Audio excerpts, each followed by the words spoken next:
de 1000 pondeuses ont fait des cycles et des centaines de palettes des œufs de table ont été distribuées gratuitement aux hommes en uniforme de la zone militaire de défense numéro 1.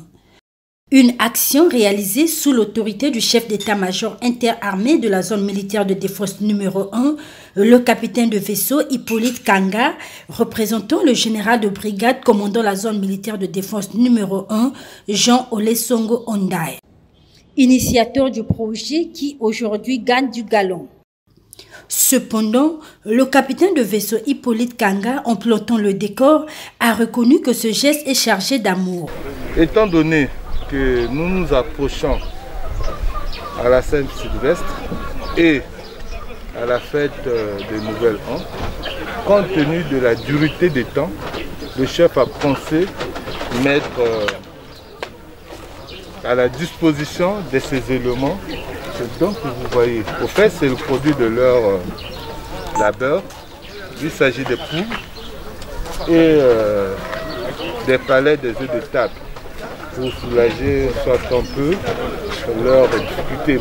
Notons que cette distribution des pondeuses en fin de cycle et des palettes des œufs s'est effectuée respectivement au 31e groupement naval de la Marine nationale, au centre d'instruction de Makola, à la 10e brigade d'infanterie, au groupement sanitaire, groupement 3 Martyrs, groupement de Lumumba et enfin au quartier général.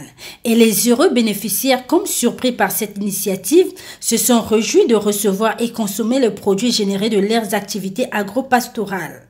Cela constitue une bouffée d'oxygène, surtout en cette période de crise socio-sanitaire. Il y a de cela quelque temps, je disais que cette activité qui avait commencé comme de l'amusement était devenue une réalité.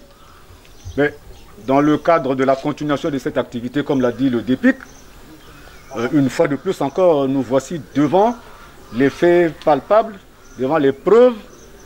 Ça veut dire simplement que pour ces fêtes qui pointent à l'horizon, les personnels du centre d'instruction de Makola vont une fois de plus manger les produits de ces activités agro-pastorales. Je voudrais bien transmettre au commandant de zone toute notre gratitude pour ce don. Force est de signaler que la zone militaire de défense numéro 1 poursuit son bonhomme de chemin dans la diversification de l'économie nationale à travers ses activités agro-pastorales. Toutefois, une deuxième vague des pondeuses est en cours de réalisation.